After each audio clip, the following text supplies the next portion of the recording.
Salmos de número 46, número 9, diz assim: Ele faz cessar as guerras até o fim da terra, quebra o arco e corta a lança, queima os carros no fogo. Número 10, apenas a parte A: aquietai-vos e sabei que eu sou Deus. Se assente, glorificando e exaltando o nome santo de Jesus.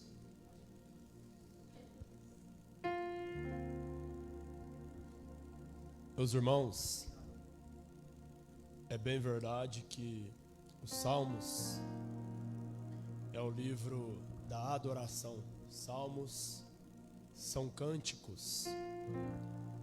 Salmos são poemas ou poesias escritas por alguns homens da Bíblia que tiveram os seus salmos. E é bem verdade que dentre os 150 salmos que existem na Bíblia, 72 escritos por Davi, 1 por Moisés, 9 pelos filhos de Coré, 6 pelos filhos de Corá, alguns por Salomão e a maioria anônimo. E cada salmos foi escrito em uma estação ou em um ano diferente. Os 150 estão registrados dentro da Bíblia. Só que quando foram escritos por esses homens, cada um teve o seu período, o seu tempo, o ano ou o mês. E é bem verdade que o livro de Salmos é dividido em 5 partes. E a primeira parte deste livro, dos Salmos de 1 até os Salmos de número 41.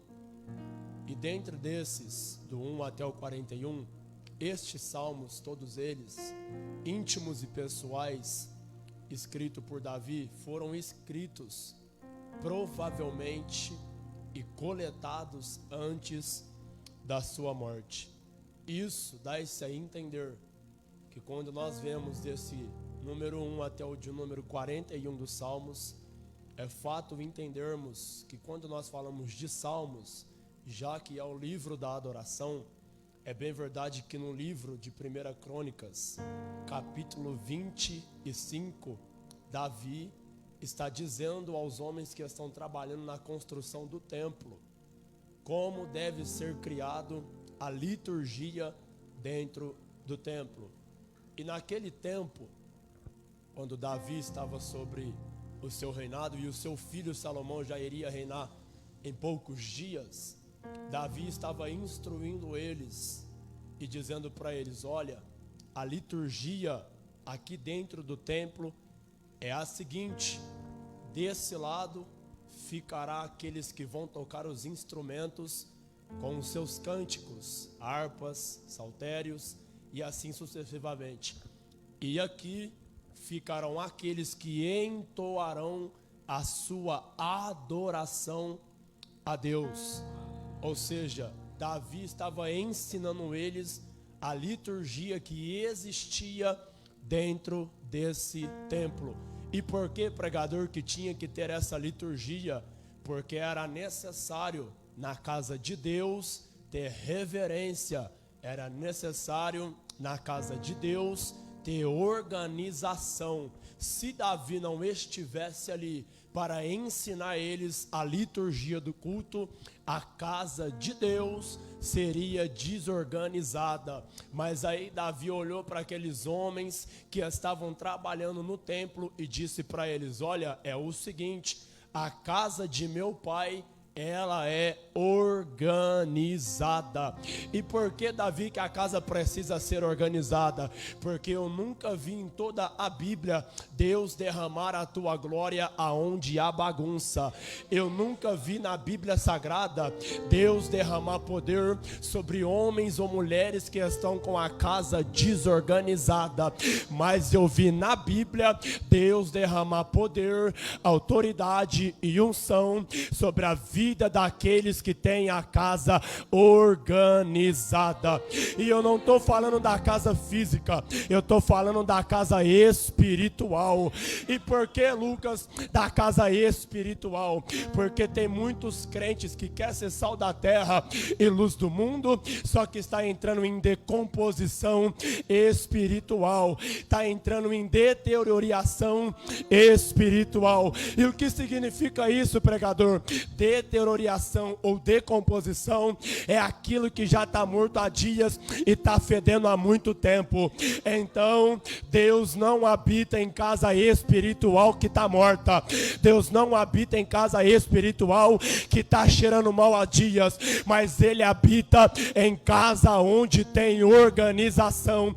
Levante as suas mãos, deixa eu ser profeta para a sua vida nessa noite, porque Deus toma minha boca para dizer para alguém: você não nasceu para deixar a casa desorganizada, mas você nasceu para colocar em ordem aquilo que estava desorganizado.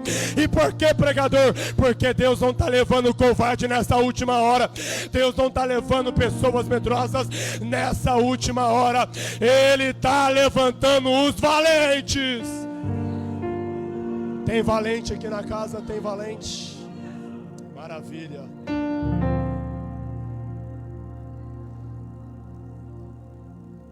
Então o templo tinha uma liturgia.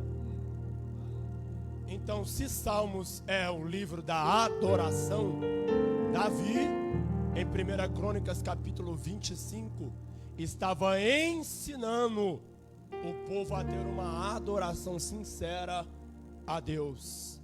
Porque a adoração não pode ser de qualquer jeito. A adoração tem que ser em espírito e em verdade. E por que Davi estava dizendo isso? Porque templo que é de, pega isso, porque templo de Deus que está desorganizado, a adoração é de emocionalistas. Mas templo que tem organização, a adoração ela é verdadeira e sincera. E qual é a diferença, pregador, de uma adoração de emocionalista e de uma adoração verdadeira e sincera? É simples, é que a adoração dos emocionalistas não tem nenhum mover, pastor, do Espírito Santo, e não tem nenhum mover do próprio Deus dentro desse templo. Mas quando a adoração ela é verdadeira e sincera, pode ter certeza, o céu se abre, a glória desce e o Espírito Santo de Deus, ele te enche.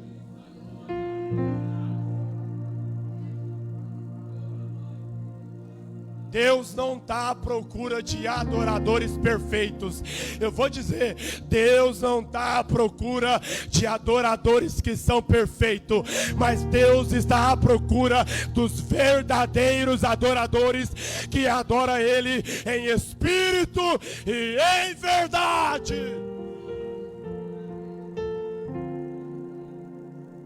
Só que entenda, isso é a primeira parte.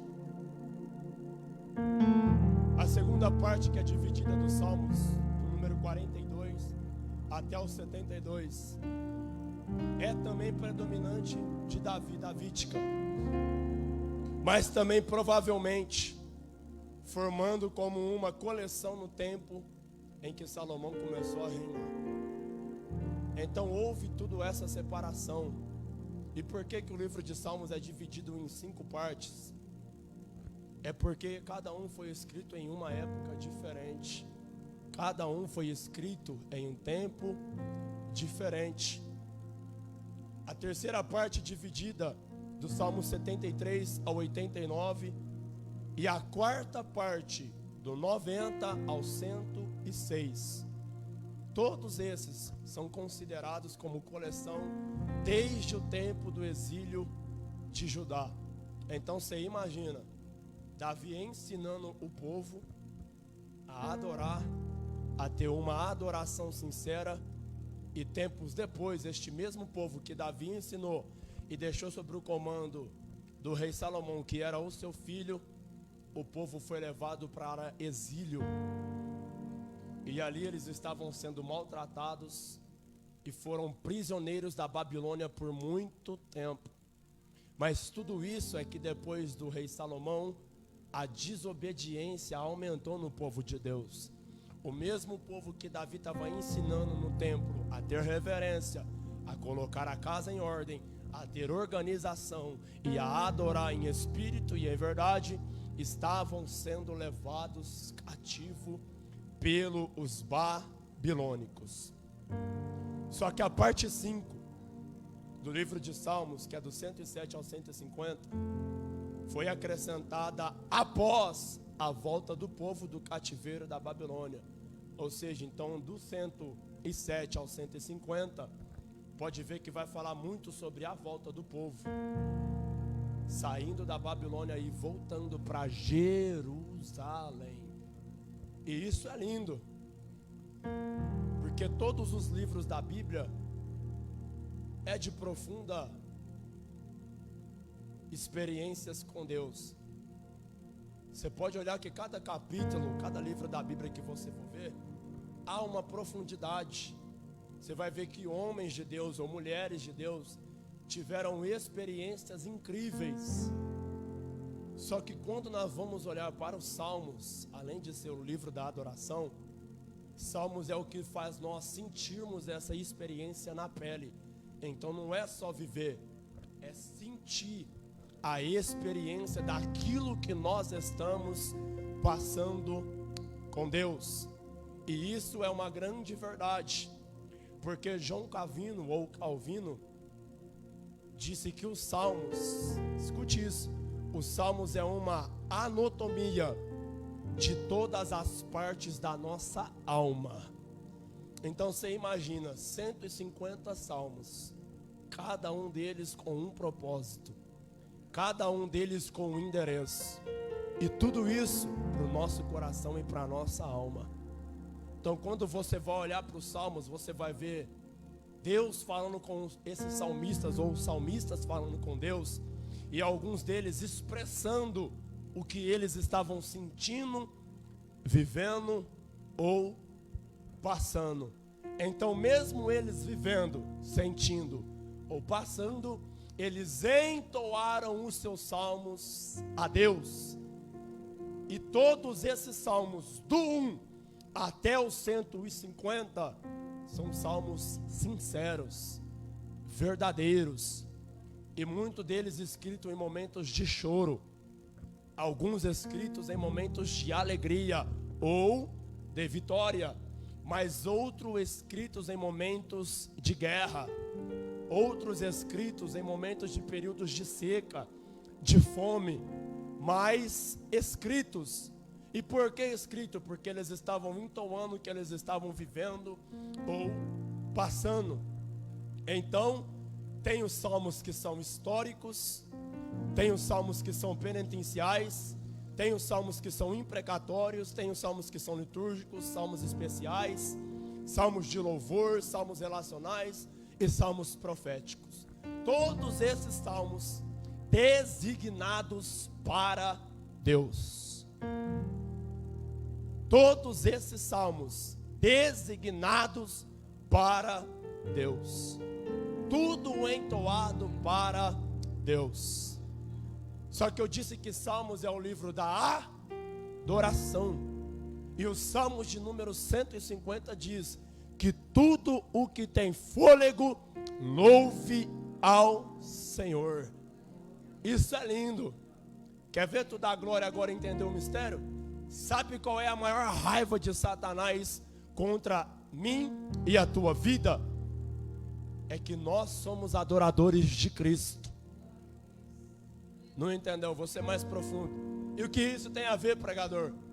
É que se você voltar no livro de Gênesis, quando Satanás tentou colocar o trono dele acima do de Deus, para quem gosta de estudar, vai saber que os teólogos e os historiadores, e se você olhar no verso de número 1, você vai entender isso. Você vai perceber que ele vai ser destronado. A terra vai ser destruída junto com terça parte dos anjos. Só que entenda uma coisa, para quem estuda a Bíblia e busca conhecimento, é bem verdade que Satanás, que era chamado Lúcifer, que também era um arcanjo, ele comandava a orquestra no céu, ou seja, ele era o que conduzia os outros anjos a entoarem louvores de adoração ao nosso Deus. Então me prova, pregador. Eu provo. Isaías capítulo 6, verso de número 1. No ano em que morreu o rei Uzias, eu vi o Senhor assentado num alto e sublime trono, e o séquito do templo se enchia. Aí a Bíblia vai dizer assim, ó, que serafins voavam por cima deles, com duas cobriam, tinham 6 asas, com duas cobriam os pés, com duas cobriam o rosto, e com duas voavam. E eu disse que no céu tem anjos que o adoram, que servem a Deus também. E os serafins diziam um para os outros: Santo, Santo, Santo, Santo é o Senhor dos exércitos. Toda a terra está cheia da glória de Deus. E o que isso tem a ver, pregador? É que lá no céu tem anjos que adoram a Ele 24 horas por 48. Mas aqui na terra também tem adorador que adora a Deus 24 horas por 48. Ou seja, lá no céu era Lúcifer que mandava nos anjos, mas aqui na terra quem manda em mim e quem manda em você é o Todo-Poderoso. É o Todo-Poderoso. É o Todo-Poderoso. Então sabe qual é a maior raiva do inimigo? É que você é adorador. E tudo que Satanás quer que você não adore a Deus, que você adore a Ele. Só que o inimigo quebra a cara. E por que ele quebra a cara? Porque quando você chora para Deus. Quando você dá glória para Deus. Quando você dá aleluia para Deus. Até quando você está querendo desistir, você olha para o céu e fala: Senhor, se não for o Senhor, eu não consigo me levantar. Aí eu, como se eu estivesse vendo, pastor, o diabo batendo cabeça e se perguntando: mas como que ela está de pé até agora? Como que ele está de pé até agora? Aí o inimigo olha para essa situação e fica se perguntando. Aí eu imagino Deus olhando para o inimigo e está dizendo: sabe por quê que ela está de pé até agora? E porque ele está de pé, não é por causa daquilo que eles oferecem para mim, mas é pela adoração, é pela sinceridade. Levanta a mão, deixa eu profetizar. Deixa eu ver se tem adorador na casa. Se tiver adorador, eu sou o primeiro. Cadê o segundo? Cadê o terceiro? Não deixe Satanás cessar a tua adoração. Mas se você veio para adorar, mostre para o inimigo que você não é perdedor.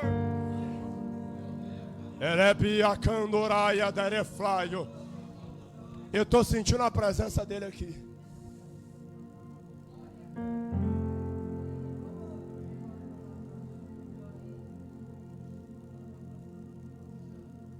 O Pai não está à procura de estrelas. O Pai está à procura de adoradores. Porque nessa última hora não precisa de estrela brilhar. Nessa última hora é os valentes que tem que permanecer. Deus está olhando para você e Ele sabe que você não vai desistir, porque você ainda acredita que Ele pode reverter todo esse processo que você está vivendo, toda essa situação que você está passando. Deus, Ele não depende da opinião do homem para Ele fazer o que Ele tem que fazer na tua vida, mas Deus depende da tua adoração para Ele mover aquilo que estava parado. Tem alguém, ó, tem uma pessoa com a mão levantada, tem outra aqui. Eu vou profetizar para quem levantar a mão, porque isso aqui é revelação. O Pai está dizendo: eu estou abrindo as comportas do céu, porque no Jardim Aeroporto 1, na igreja Renascer no Espírito, eu encontrei adorador. Eu encontrei adorador. Eu encontrei adorador. Eu encontrei.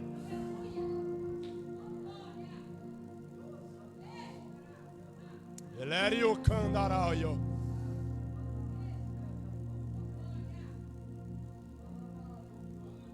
Não há ninguém que pare aquele que adora ao Senhor em espírito e em verdade. Senhor, mas está doendo. Ele sabe que está doendo. E sabe por que está doendo? É porque Ele te mostrando que você é corajoso. É Ele te mostrando que você é forte. É Ele te ensinando quem é você e o que você deve ser quando a situação aumentar ou quando os problemas forem maior na tua vida. E o que é isso, pregador? É Deus dizendo para você: é eu que vou te levar, não é um homem, é eu que vou te sustentar, não é o homem, é eu que vou te abençoar, não é o homem, não é as mãos do homem que vai chegar até você, mas é as minhas mãos que vai entrar.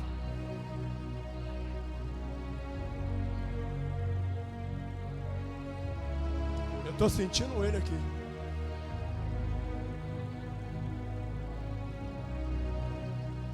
Só que o Salmos 46, a Bíblia diz e começa iniciando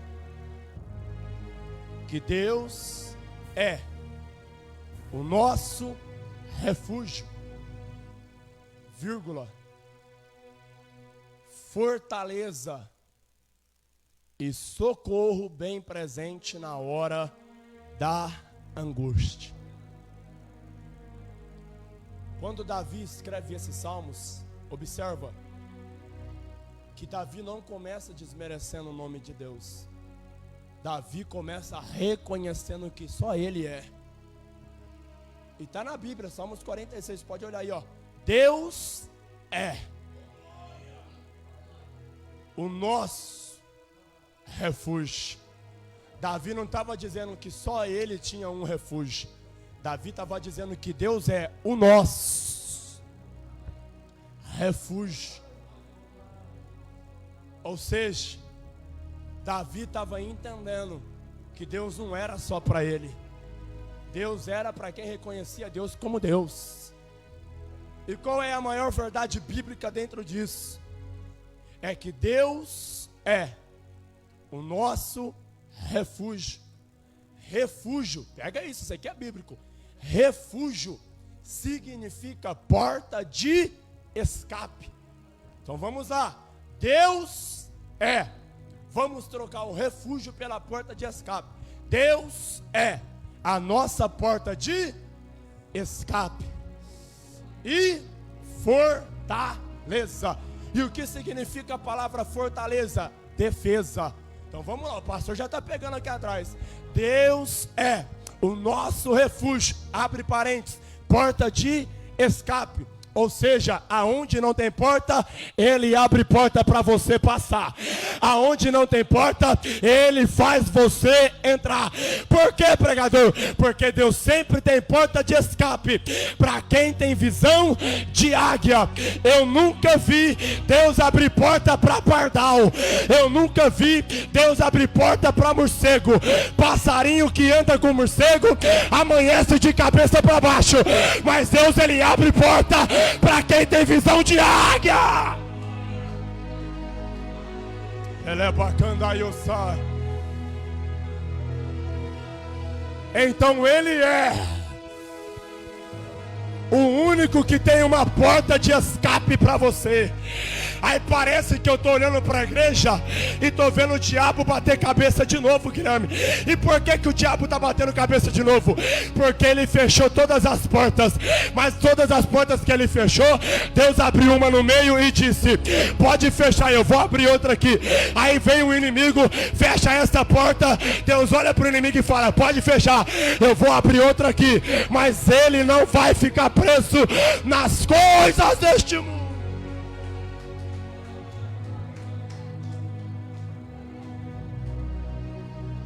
Então Ele é a porta de escape.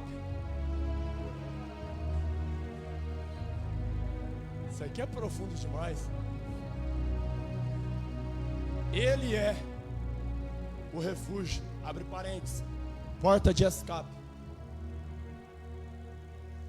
E defesa ou fortaleza. E por que, pregador, que Deus é a porta de escape e defesa? É porque toda vez que você vê que está tudo fechado e Deus abriu uma porta para você passar, o inimigo sempre vai tentar te atingir antes de você entrar nessa porta. Só que aí Deus vem com a sua defesa. Alguém entendeu, mas eu vou repetir. Isso aqui é profético para a sua vida. Porque para esses últimos dias Ele tem uma porta de escape. E a porta que Ele abre, Ele mesmo vai se prontificar para te defender. Ou seja, não adianta temer carro de ferro, não adianta você temer o inimigo, não importa o tamanho que seja o inimigo que se levantou contra a tua vida e contra a tua casa ou contra a tua família, não importa quantos fofoqueiros estão falando de você, não importa quantos críticos vai falar mal de você, não importa quem vai te apontar, não importa quem vai te acusar, o que importa é que você é uma flecha nas mãos de Deus, e Deus está pegando a flecha, puxando para trás e está dizendo: vai mais longe, vai mais longe, vai mais longe.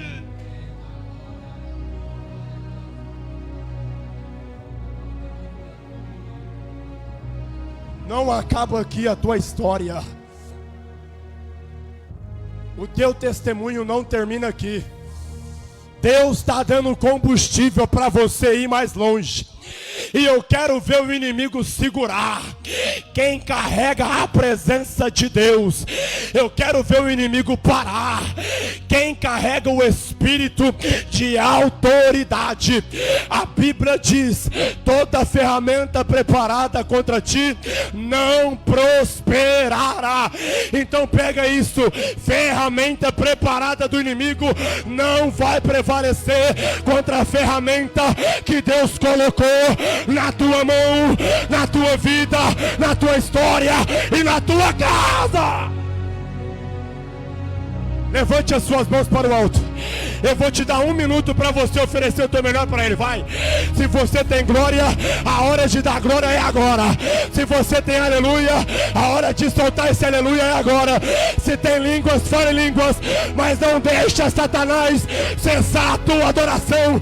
Mostra para ele que mesmo cansado, mesmo triste, tem glória, tem aleluia, tem oração, tem palavra, palavra, palavra, palavra.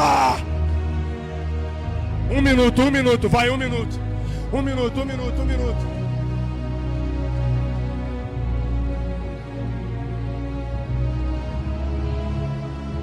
Aumenta o glória, aumenta o glória.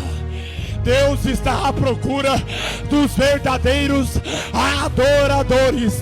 E se tem adorador, reaja. Reaja, reaja, reaja. Talvez você está com aquela vontade imensa de dar aquele glória que está entalado na garganta. Talvez está com vontade de soltar aquele aleluia que está preso na alma. Ou talvez está com aquela vontade imensa de falar em línguas, mas está travado, está preso, e o Senhor está dizendo: coloca para fora, porque hoje é noite de renovo.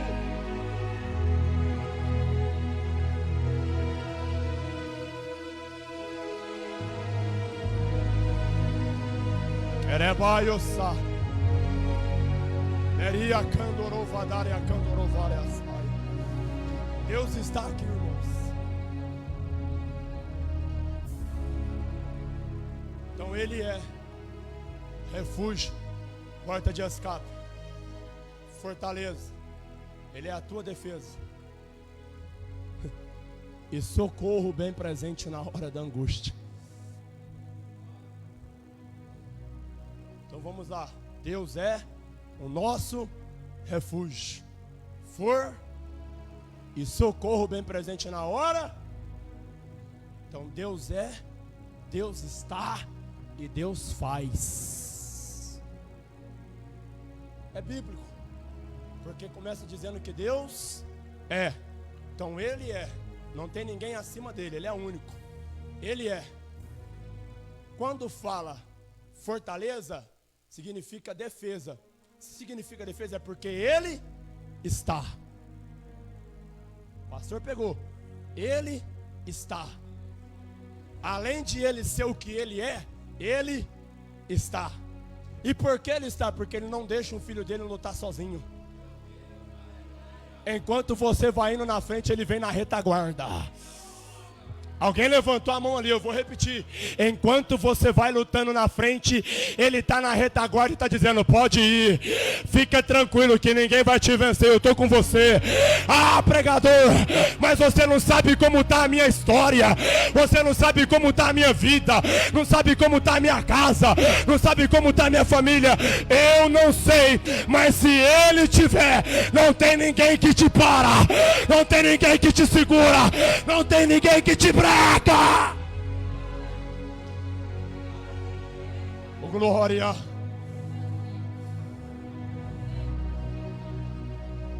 Ele é, ele está e ele faz.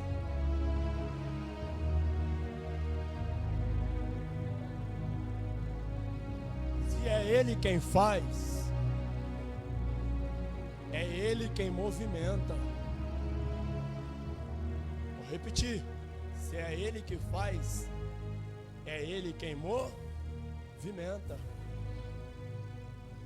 Se é ele quem abre, não há ninguém que feche.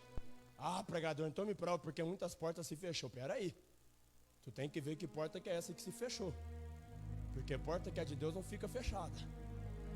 Porta que é de Deus, ela fica... Não, pastor, não, pregador, não deve ser, não, é mentira. Vamos para a Bíblia, Apocalipse capítulo 3, verso de número 8. Eis que diante de ti eu coloquei uma porta aberta. E olha a Bíblia dizendo: e não há ninguém que possa fechar. O que eu abri, ninguém fecha. Mas o que eu fechar, ninguém abre. Só que o versículo continua dizendo: tendo pouca força, não negaste o meu nome, mas guardaste a minha palavra. Ou seja, aquilo que Deus abre, o inimigo não fecha. Mas aquilo que o inimigo abre, Deus se encarrega de fechar. Então nunca diga que a porta se fechou. Porque Deus ele não fecha, ele fecha que o inimigo abriu. Mas o que é dele permanece, sempre permanecerá aberto. O problema é que nós estamos querendo ter visão de pardal. Nós estamos andando demais com crente morcego, que só tem visão de ficar no escuro, mas não tem visão de águia. Está querendo lutar demais aqui na terra e está esquecendo de levar essa guerra para o alto. E por que, pregador, que eu tenho que levar a guerra para o alto? Porque aqui na terra o inimigo conhece a tua fraqueza, mas eu quero ver ele conhecer quando você está de joelho no chão. Eu quero ver ele reconhecer a tua fraqueza quando a tua oração ela vai subindo até o trono de Deus. Eu quero ver quando essa guerra é no alto.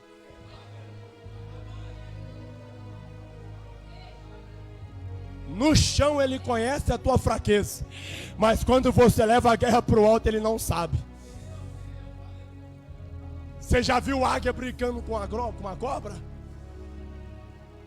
Se a cobra conseguir envolver as asas da águia, a águia não consegue voar mais. A águia não consegue chegar mais à sua origem. E a origem do céu, ou melhor dizendo, a origem da águia, Pedro, é o céu. Porque a águia não voa baixo. A águia voa, você pode ver. Só que a águia tem e não vista. A águia tem visão e não vista. Por que vista? Por que visão, pregador? Porque se ela usar a sua vista, a cobra consegue vencer ela. Mas quando ela usa a sua visão, ela sabe que pega isso. A águia sabe que a força da cobra está na terra. Então na terra a cobra é ágil, a cobra é rápida. A cobra consegue envolver o que ela quer. Só que a águia tem visão. Então, como a águia precisa se alimentar, ela olha lá de cima, ela vai analisando, vai tendo visão no momento certo de atacar. Por quê? Porque a águia nunca vai despreparado para lutar uma guerra. A águia, ela vai preparado. Então é por isso que antes de ela entrar numa guerra, ela primeiro vai saber qual é o ponto fraco da cobra. Ela primeiro vai saber aonde que a cobra vai estar para ela poder atacar. E o que quer dizer isso, pregador? É que a águia tem visão. Então, se a origem da águia é o céu e ela sabe que a tua força vem de cima, ela olha para a cobra, ela pega a cobra e volta para cima. E por que, pregador? Porque a força da cobra está embaixo, mas cobra não sabe lutar em cima. Então, quanto mais alta a águia sobe, mais força a cobra perde. Tá entendendo? Quanto mais você levar essa guerra pro alto, mais o inimigo vai se desantear. Quanto mais você levar essa guerra pro alto, mais ele quebra a cara.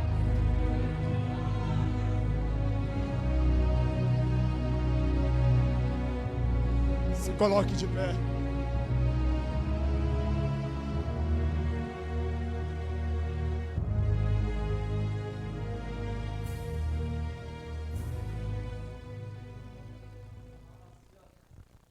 Outro dia eu volto aqui e termino o resto da mensagem. Tem muita coisa ainda. Quero ser fiel ao tempo que o pastor me concedeu. Só que vamos para o de número 9. Ele faz cessar as guerras. Ele faz até o fim da terra. Quebra o arco, corta a lança, queima os carros no fogo. Número 10, parte A. Isso aqui é profético. Aquietai-vos e saber que eu sou Deus. Eu vou repetir porque isso aqui é para você. Aquietai-vos e saber que eu sou Deus. Ah, pregador, mas está complicado demais. Eu sei que está complicado, mas Deus não deu uma arca para Noé construir e se livrar do dilúvio? Então, para essa situação, Deus vai te dar uma solução. Oh, glória, porque para todo dilúvio sempre vai ter uma arca.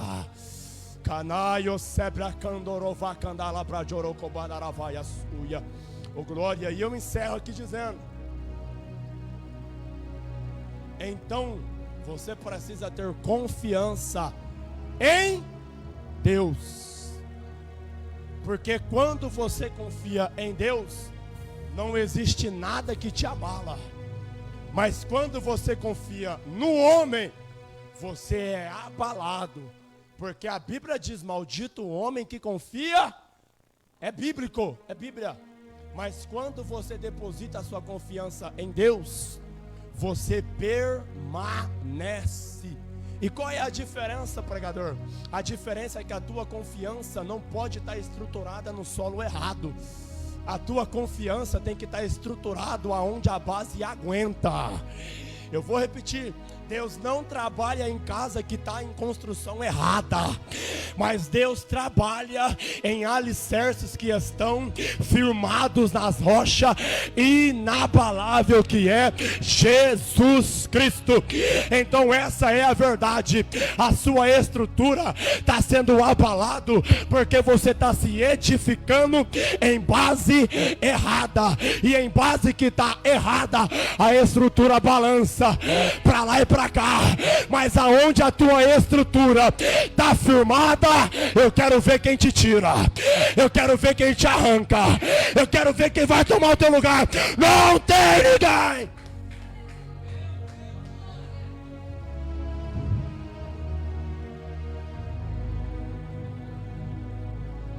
A igreja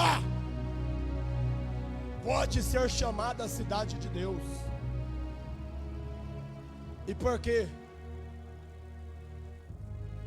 Porque a cidade de Deus é inabalável. A Bíblia diz, pastor, que o nosso Deus, ele é inabalável. E ele é inatingível. Meu Deus, ele é Deus. Então, se a igreja, ou melhor dizendo, se o dono da igreja é inabalável, por que a igreja vai se abalar? Sabe por que a igreja não se abala? Quem se abala são as pessoas que tentam ser a igreja. Pegou, né, Pedrão? Só que a igreja não pode se abalar. Por quê? Porque o construtor dela é forte. O construtor dela é maior do que todas as construções que existem na terra. E a força que ele tem não tem como. As raízes de Deus é como se fosse as pontas do pé de uma águia. Você já viu o tamanho da unha da águia? Quando a águia crava, ela não se solta mais. Assim é o nosso Deus. Aonde ele entra, eu quero ver quem tira ele. Oh, glória, não tem como. É mais fácil Deus tirar quem está tentando tirar ele do que alguém tentar tirar ele, pastor. Não tem como. Levanta a mão que eu vou profetizar de novo. Deus está dizendo: ninguém vai me tirar aonde eu entro, aonde eu quero e aonde eu faço, mas por causa de ti eu vou tirar de perto de você quem não é para estar, quem não é para comer e quem não é para festejar contigo.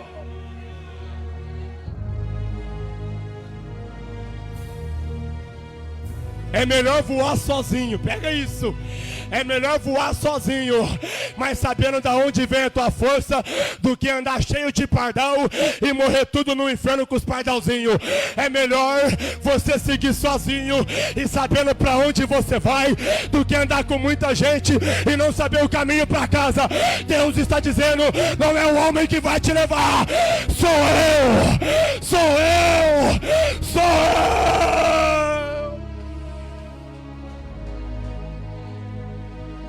Coloca a mão no seu coração. Há uma glória do céu que vai ser revelada aqui agora. Deus viu como estão as suas raízes. Mas eu tenho uma boa notícia para te dar. Ainda existe esperança para a árvore que foi cortada. Ela não cessará e os seus renovos não terão fim. Se ao pó envelhecer a tua raiz e morrer no tronco os seus galhos, ao cheiro das águas brotará como uma planta nova. E o céu está dizendo: a esperança não morre, a esperança ela acaba quando você para de acreditar. E o Senhor está dizendo: quem acredita ainda tem esperança, mas quem não acredita morre sem ela. Mas quem tem fé se prepara, porque Deus está trocando a tua estrutura e te colocando em alicerces mais forte, mais forte, mais forte. Mão no coração. Queria daio.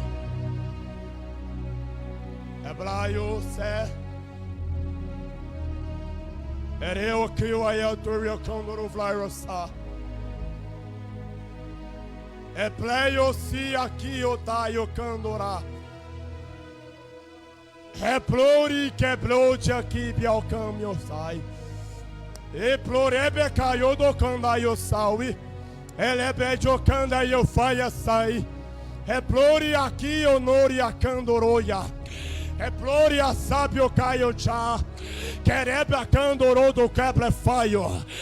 Igreja minha, levantai as vossas mãos, a plori aqui de onou-se rei, porque hoje, digo eu a minha igreja, estou trocando a sua estrutura e estou mudando o teu alicerce. A partir de hoje, a vossa casa não será abalada, assim diz o Senhor. Eu estou colocando pessoas aqui em um nível diferente, em um tempo diferente, porque chegou o tempo de estrutura espiritual. E digo mais, estou eu fazendo uma cirurgia espiritual agora.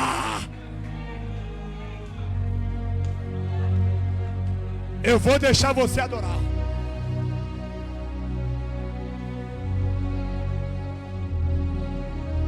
Eu vou deixar você adorar, vai. Sinta essa presença. Sinta essa presença. Sinta essa presença. Sinta essa presença. Sinta para Calabachuia. Ele te toca agora. Ele te enche agora. Ele te renova agora. Ele te fortifica agora. Ele te abraça agora. Ele te beija agora. Ele te levanta agora. Ele levanta agora. Ele levanta agora. Ele levanta agora. Agora. Urabacaia. Urabacadaha. Erebecadabaia. Ninguém vai te parar. Ninguém vai te deter. Ninguém vai te parar. Ninguém vai te deter. Ninguém vai te parar. Ninguém vai te deter.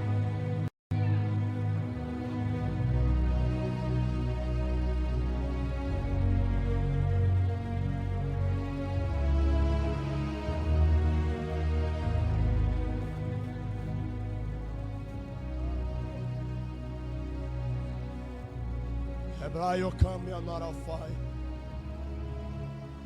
Meu Deus. Estende as suas mãos, pastor.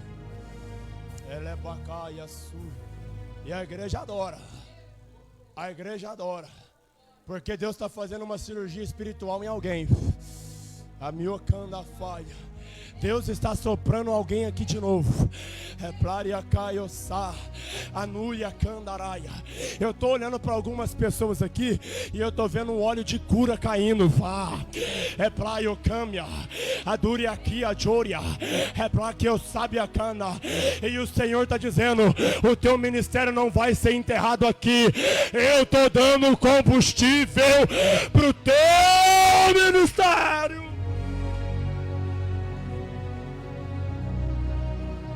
Faz assim com as mãos, pastor. Camaio sai, a igreja adora. A igreja adora. Olária. Quereproria sa. Candoria joria quimiaturia. Cabrado candorovaquia prodorofai. É para que eu chore aqui. Deus está trocando a sua armadura aqui hoje. É para Iosia. Ele está colocando, eu vou dizer, Ele está colocando o capacete da salvação. Ele está colocando a couraça da justiça. Ele está te calçando com o evangelho da paz e com a espada do Espírito, para você guerrear. Para você guerrear. Para você guerrear. É guerrear. É guerrear. É guerrear. Gente recebendo, eu estou vendo gente recebendo. Vai recebendo o poder de Deus aí. Vai recebendo um abraço dele aí agora. Deus.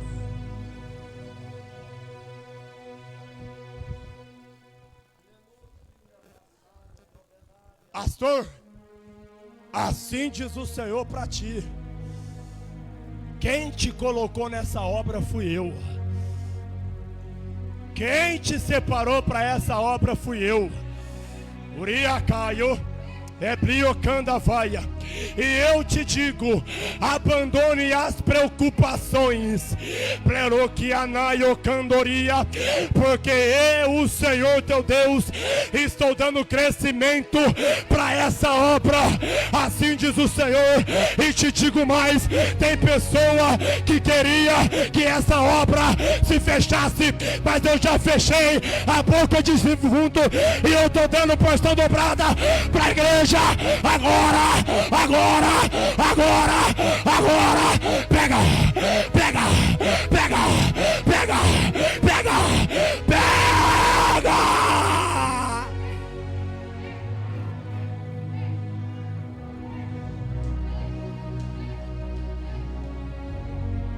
Deus está abrindo novos caminhos. E assim diz o Senhor, pastor: a partir de hoje, esta igreja será palco de uns maiores avivamentos que a terra já pôde existir ou viver. O céu está dizendo: eu vou passar no Jardim Aeroporto 1 e todos os demônios vai sair, vai bater. É retirada. Urapacaia. Ele é pra cá, tá no pica da baia. Oh, glória!